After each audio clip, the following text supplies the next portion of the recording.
Hello, viewers. Welcome to Businesses in Nigeria.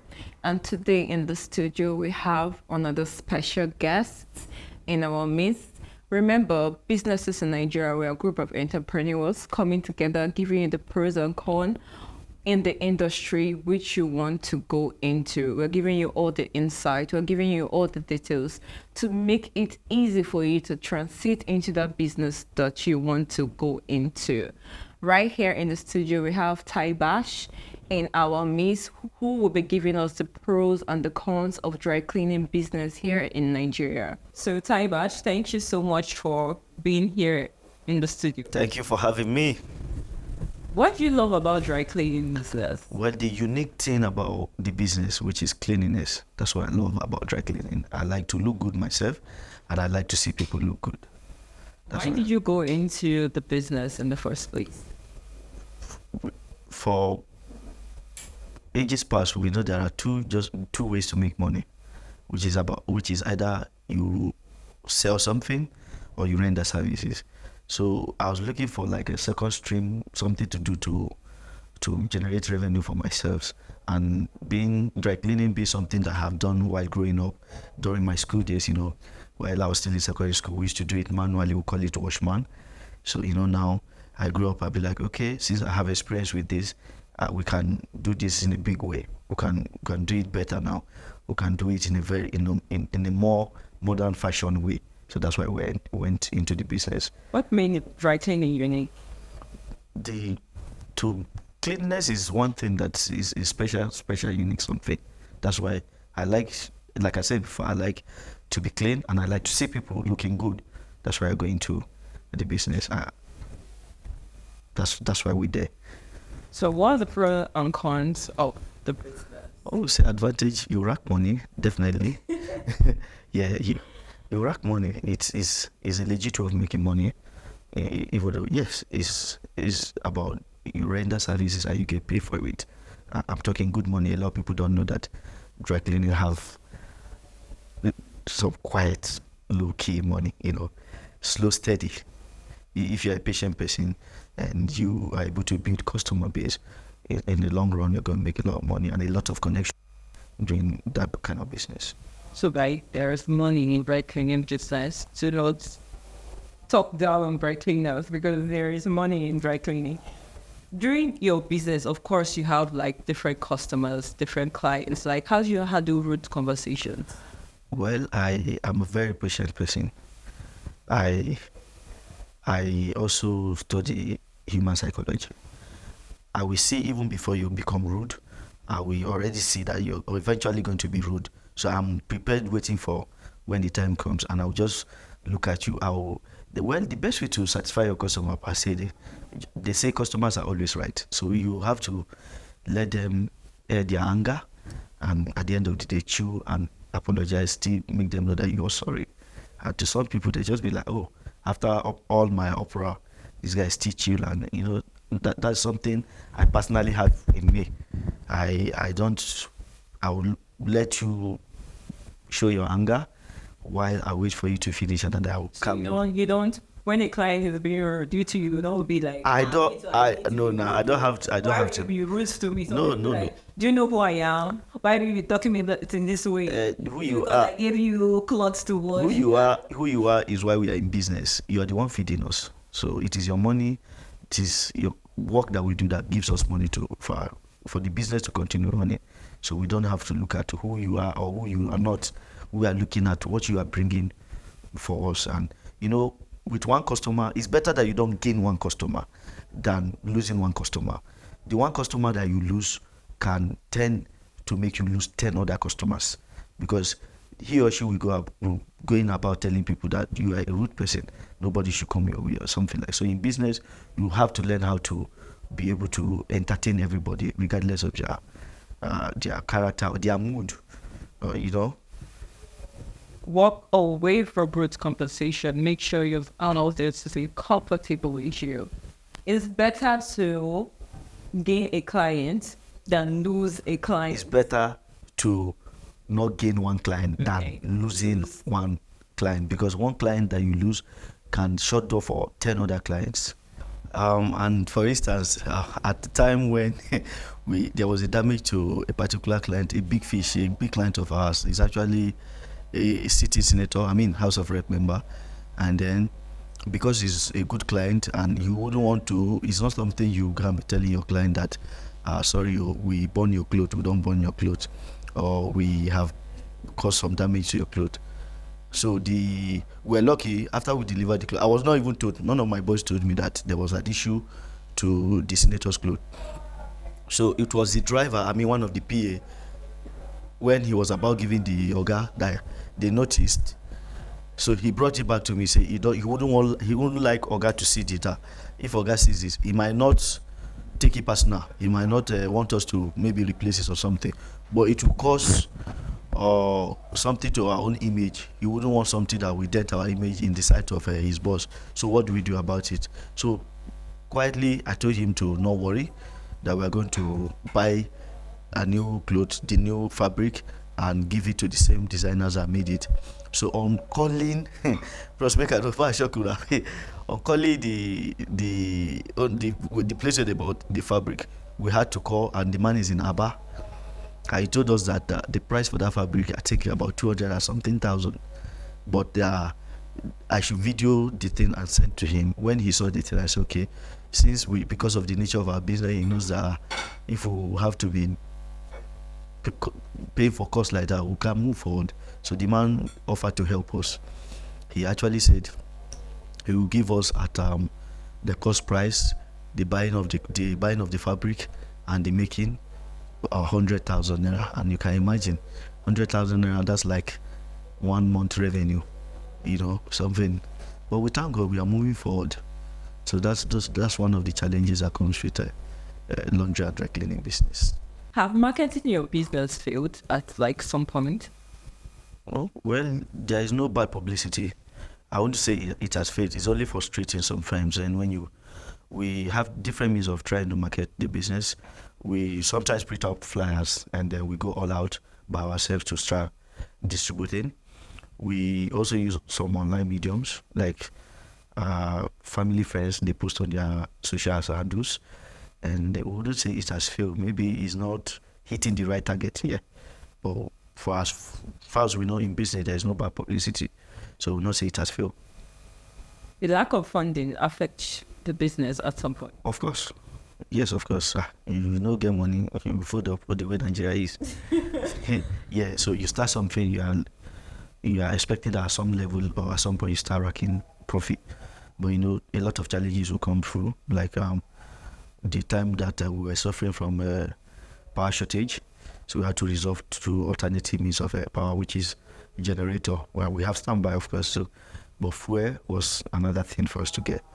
And then sometimes there was scarcity of fuel. We had to also resort to black market, which, of course, is quite expensive.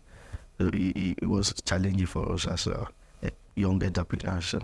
This brings me to my next question, because we're saying something about family or friends posting on their social handles. That means review gave you an advantage in your business.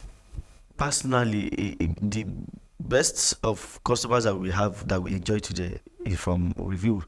The people that we work with, that they like our service, they tend to tell their colleague or their brothers or anybody around that, these guys are good. Why don't you give them a shot? So review has done good to us more than even direct marketing. So when you come to us now, we'll look at how to give you the best service so that you are going to tell the next person or your next person, come to these guys, they do well. So we make sure that we capitalize on hitting, giving you best quality service so that you can help us directly or indirectly market the business. Do you have fears? Were you afraid of anything? Well, yes. I don't like to fail. I've been victim once, right? So I was scared going into it and not succeeding through it. So it is actually something I was scared of, really scared of. So, but I seek advice from someone who has been into the business before, and he just said, "Go there, just do your thing. He asked me questions like, what do you want to do? Why are you in this business? I'll be like, it is one thing that I think I have experience with, and because of my experience, it's easy for me to put another person through in doing this.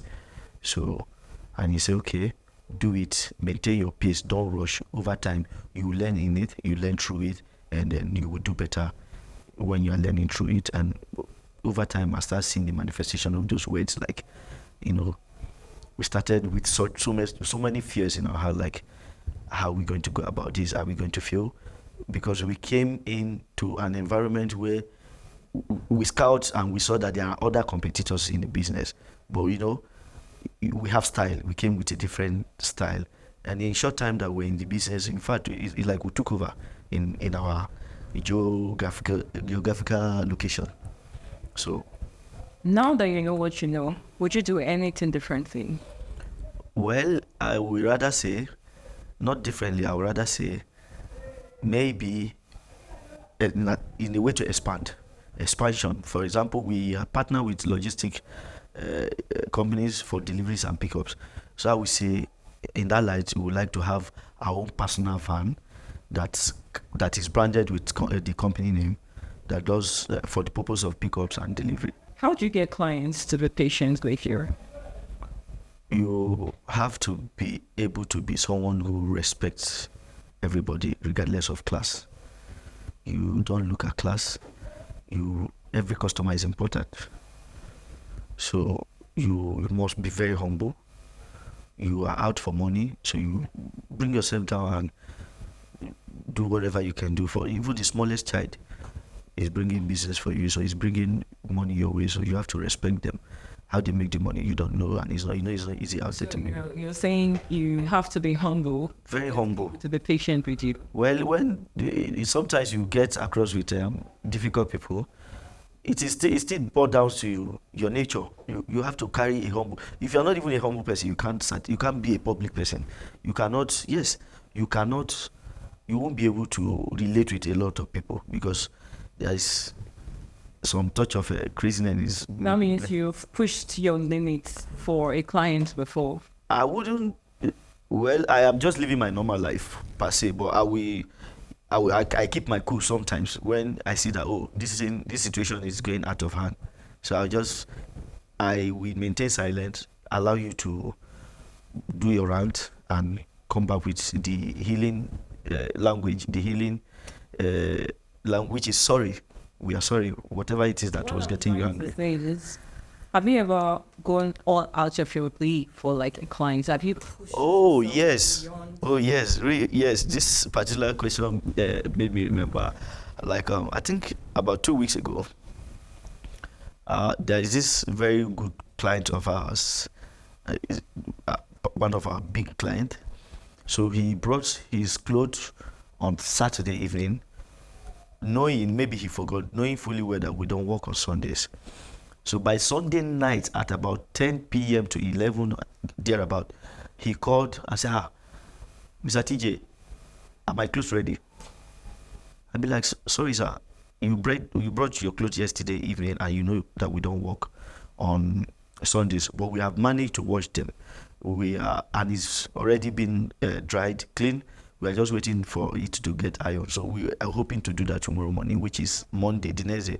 And the next thing the guy says, I don't have nothing to wear. I don't have anything to wear to work tomorrow. So you must make provision for me to have those clothes this night. How do I do this one? I was already in bed. Now, I had to call my manager, and he's far away. He lives at Airport Road. He said, Oga, how do we do this one now? So we called the second boy, who is a specialist with ironing. We called him. He was already sleeping at that time. And he said, Oga, I don't know how we do this one now. But at the end of the day, trying to find a solution, the guy promises to come as early as 4 a.m. to start with the ironing of the clothes. And he did. I woke up by 4, make sure that I woke him up. We met at the office. We started ironing. He made up with the time. We delivered those clothes to the guy even before he even was ready to work. That's one challenging thing I say I've done. I'm going out of my way to satisfy my client. So how do one become successful in dry cleaning? Consistency. Yes. consistent. Consistency. Your work should be detailed.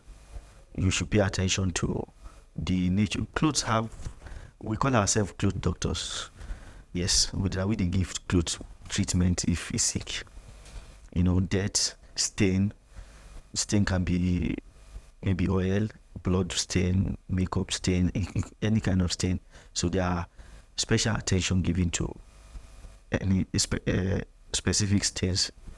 For example, if you have a blood stain, that's what we call blood stain remover. It's been applied to that. And then if it's let's say a different stain like makeup stain, that's what we also call paint. A lot of, and so there are attention packaging. You detail your work, let it be neatly delivered, package it very well, and that's that. Do you have any projects you're working on presently? Do you have anything you want to branch into? Okay, like I said earlier, we are looking out for a way we can possibly expand. Yes, and rebrand ourselves. We want to be known for what we do. We want to be known for what we do. We want to be known that we are the best in this thing. So we are trying to make provisions for our own delivery van, pickup and delivery van. So I'd said it before. Instead of partnering with logistic partners for pickup and delivery, so we want to be able to have our own van that does that for us. What advice would you give to a person that wants to go into dry cleaning business? I will tell you to be humble, be patient, yes, be a people pleaser. You have to, yes, this is key, to be honest with you. In doing business, I don't know for other business, but especially dry cleaning is direct contact with your client. You must not look rude or arrogant in presence of the people that you are trying to bring forth into your business. And you have to be consistent. You have to be very honest. If you are taking things from clients, clothes for example, and you have to be able to give them the time that you will deliver those clothes. Don't fail on those time. If you're failing, let it be on the default be on the outside. Maybe you call a client that your clothes are ready to be delivered and they say, oh, I'm out of town, I traveled. You now know that, okay, you have fulfilled your own obligation, yes, of the bargain. So that's that. You have to be humble, be consistent, be a people pleaser, be honest, and let your service be, let your work be neat and well packaged. So you heard it, guys, from Taibash. You need to be honest. You need to be humble. You need to be a people pleaser for you to be able to branch out in the dry cleaning business. Thank you so much, Taibash, for this amazing time. Thank you so much for answering some of these questions. Thank you. Thank you for having us. Thank you. Yeah. Really honored to be here. How can we, when I say we, I'm talking about me and my humble viewers. How can we contact you? Okay, Taibash, we also do commercial cleaning. I forget to mention that. We do industrial, post-construction, and office, home cleaning too. That's, yes, we are dry cleaners and home cleaning services. That's what we do. So we are at number 15, Sir Emeka Mbaka Shopping Complex, CBN Choose Estate, Apo, Abuja. Do you guys have social media platforms in environments you want to drop? Yes. Our phone numbers are 081 33 610873. Yes, and on Instagram we are Taibash, just Taibash Laundries. Just Taibash, all right. Taibash Laundries and Dry Cleaning. Thank you, Taibash. So guys, you heard it from the direct source of the CEO himself. I would say fast-growing dry cleaning business here in Nigeria. Thank you. Thank you so much, guys, for staying up to this very moment with us right here in the studio. Don't forget, we are a group of entrepreneurs coming together to give you guys an insight of what the industry you're about to enter intakes. Don't forget to like, don't forget to share, don't forget to subscribe. Don't forget to tell a friend, to tell a friend, to tell a friend. It might be helpful to someone else next door to you. Until next time. Bye.